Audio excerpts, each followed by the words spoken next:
Monsieur le Président, je voudrais pour commencer m'acquitter d'un agréable devoir, celui de vous féliciter, ainsi que votre pays, la Fédération de Russie, pour la présidence du Conseil en ce mois d'octobre 2025 et pour l'organisation de cette réunion consacrée à l'examen de la situation dans la région des Grands Lacs. Permettez-moi de rendre hommage au secrétaire général, son Excellence, M. Antonio Guterres, pour son implication dans les efforts de paix dans la région des Grands Lacs. Qu'il me soit enfin permis de remercier son Excellence, M. l'ambassadeur Wang Xia, envoyé spécial du secrétaire général dans la région des Grands Lacs, dont je salue la clarté de la présentation de ce matin. Monsieur le Président, la situation sécuritaire qui prévaut dans la région des Grands Lacs n'est guère reluisante, comme l'indique clairement le rapport du secrétaire général dont votre Conseil est saisi, document S-2025-516 du 1er octobre 2025. Du paragraphe 1er au paragraphe 12, le rapport dépeint le tableau sombre de la dégradation continue de la situation sécuritaire à l'est de la République démocratique du Congo, avec en particulier la recrudescence des tensions au sud Kivu, notamment à Uvira, ville riveraine du lac Tanganyika, située en face de la République du Burundi. C'est ici que se concentrent toutes les tensions transfrontalières entre les différents pays des Grands Lacs, faisant de cette région un volcan fumant qui pourrait exploser à tout moment.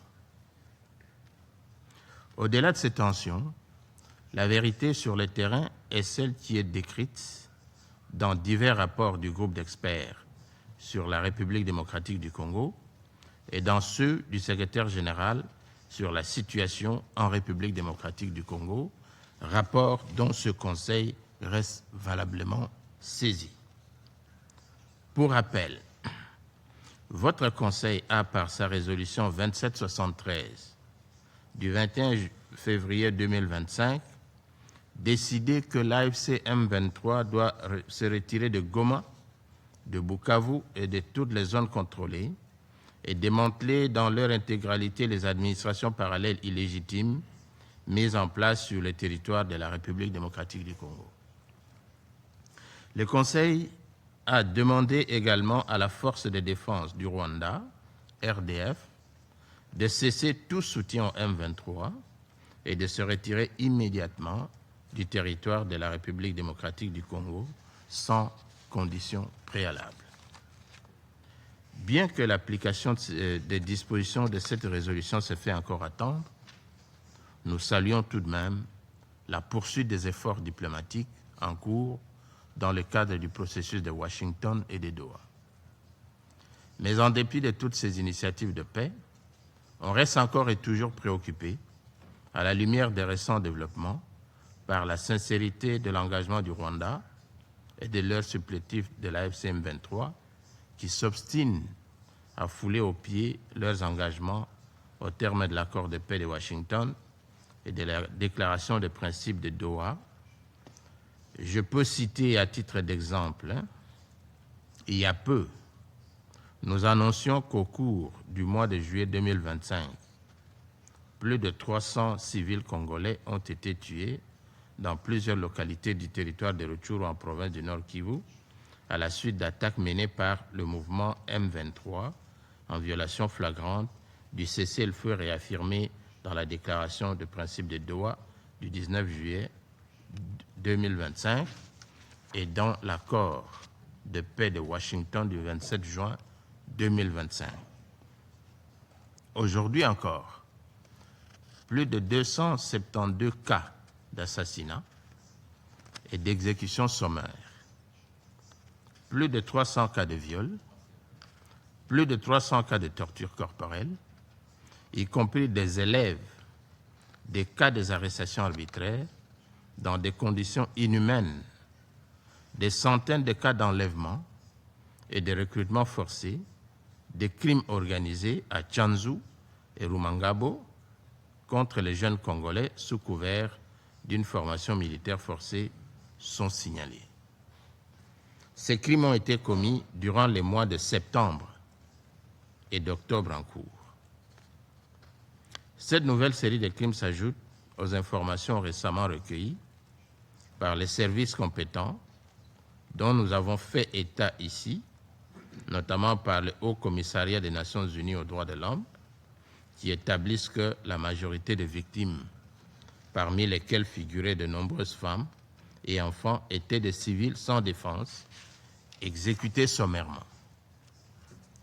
Pour la seule période du 2 juillet au 2 août, ces exactions se sont accompagnées de violations graves, comprenant plus de 125 cas de violences sexuelles, des centaines de recrutements forcés, y compris d'enfants, plus de 300 cas de torture, des pillages et incendies de biens, ainsi que la transplantation de populations non identifiées dans les zones sous contrôle du M23. Le dernier rapport du groupe d'experts, comme vous le savez, sur la République démocratique du Congo met en évidence, de manière incontestable, le lien structurel unissant le M23 au Rwanda. Il y est également établi que le Rwanda maintient un soutien actif, militaire, logistique et opérationnel, à ce mouvement armé, ce qui alimente directement la poursuite des massacres, provoque des déplacements massifs et forcés des populations et accentue la déstabilisation persistante de l'Est de la République démocratique du Congo.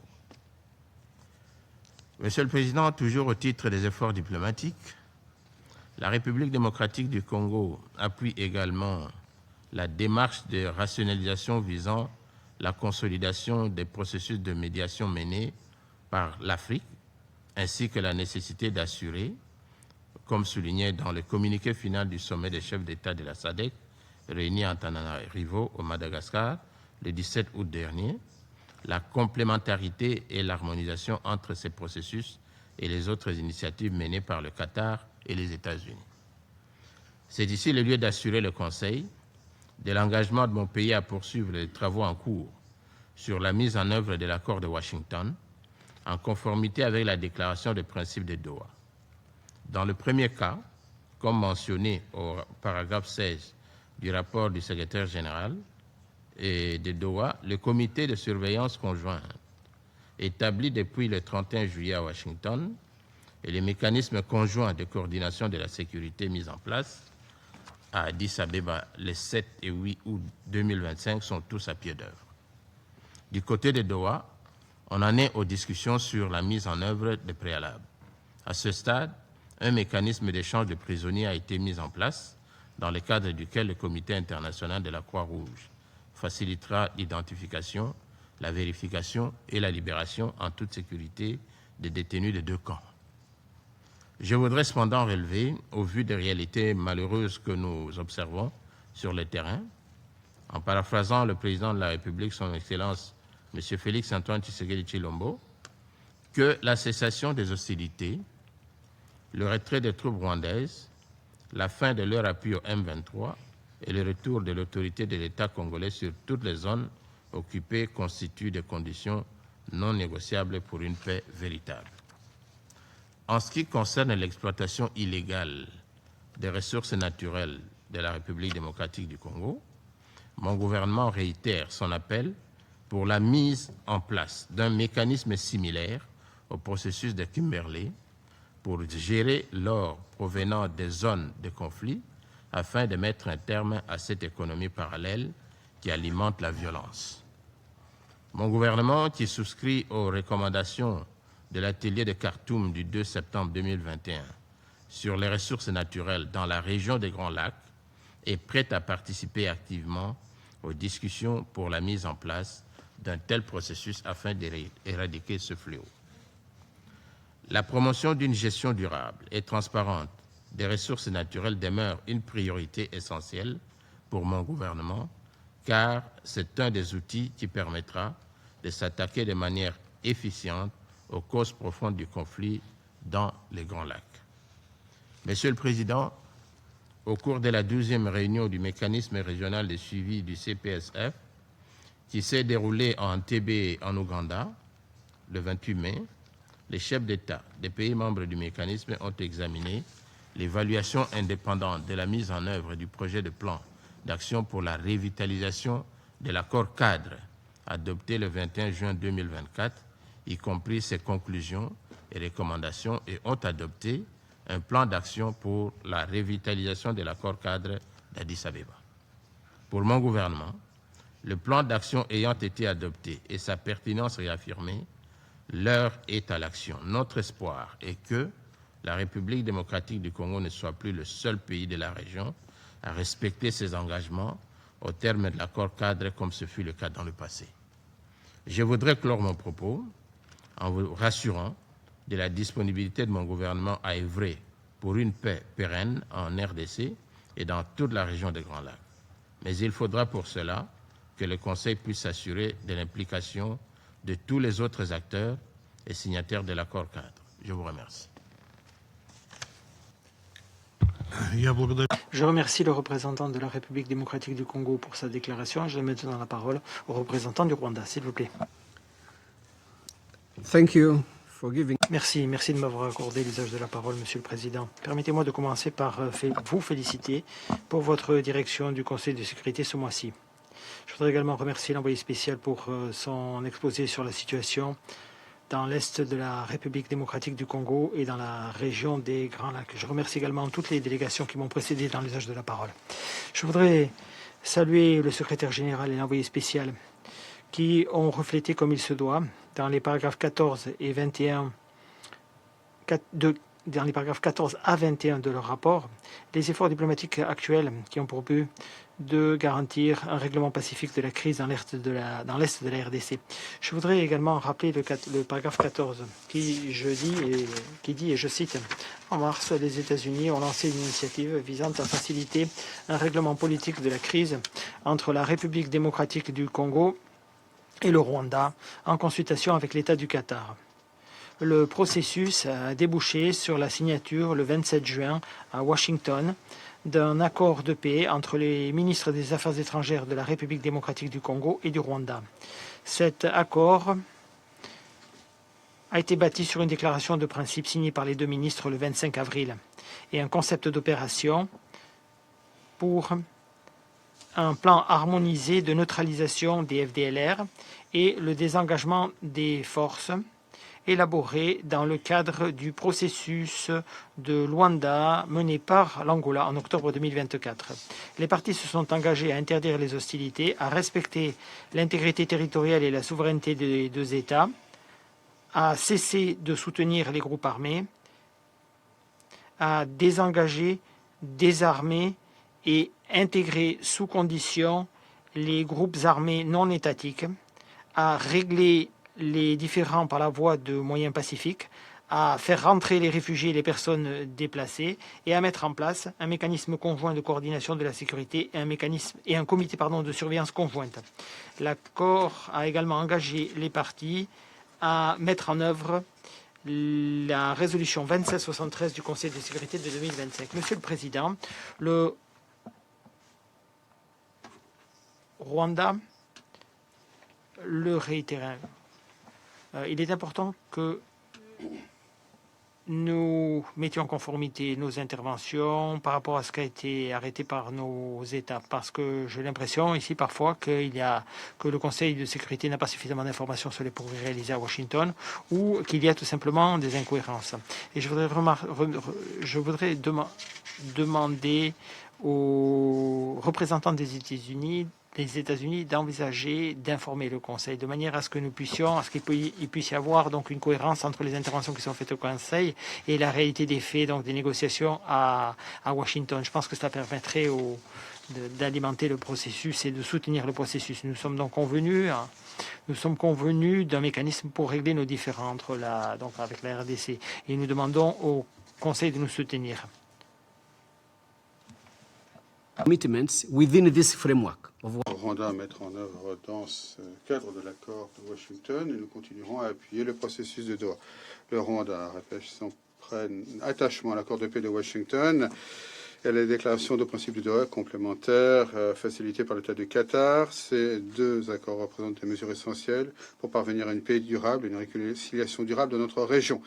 Nous enjoignons le Conseil et les partenaires internationaux à appuyer ces efforts dirigés par les Africains et facilités par les États-Unis et le Qatar. En effet, ils font sur le socle de l'accord cadre de paix, de sécurité et de coopération, le dialogue, le respect mutuel et le cadre régional.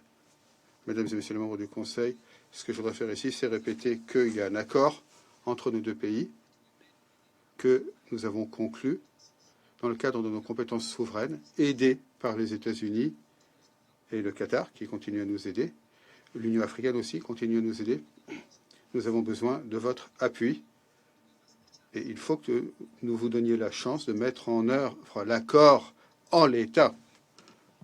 Et nous vous demandons de ne pas intervenir de manière à complémenter, à compliquer ce processus ou à détourner l'attention. Donc il y a un besoin d'harmonisation. Enfin, pour conclure,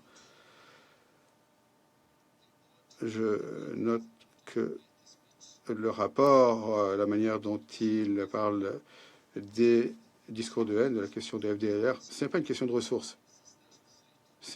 La question, c'est la menace existentielle qu'il représente pour le Rwanda par son intention de commettre un génocide et son passé où il a été impliqué dans un génocide.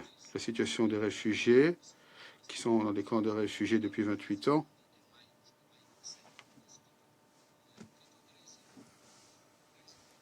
Ces personnes, c'était des éleveurs, c'est tout. Mais ça fait 28 ans qu'ils sont dans des camps de réfugiés. Et des attaques contre des zones civiles, notamment à Minembwe, et avec qu'il continue à avoir des discours de haine contre les Tutsis dans la zone d'Ovira et dans d'autres régions de la RDC. Sur tous ces points, parce que ça ne fait pas très longtemps que nous étions ici devant le Conseil, et donc le Rwanda confirme les engagements qu'il a pris devant le Conseil. Je vous remercie. Je remercie le représentant du Rwanda de sa déclaration. La liste des orateurs est épuisée. La séance est levée.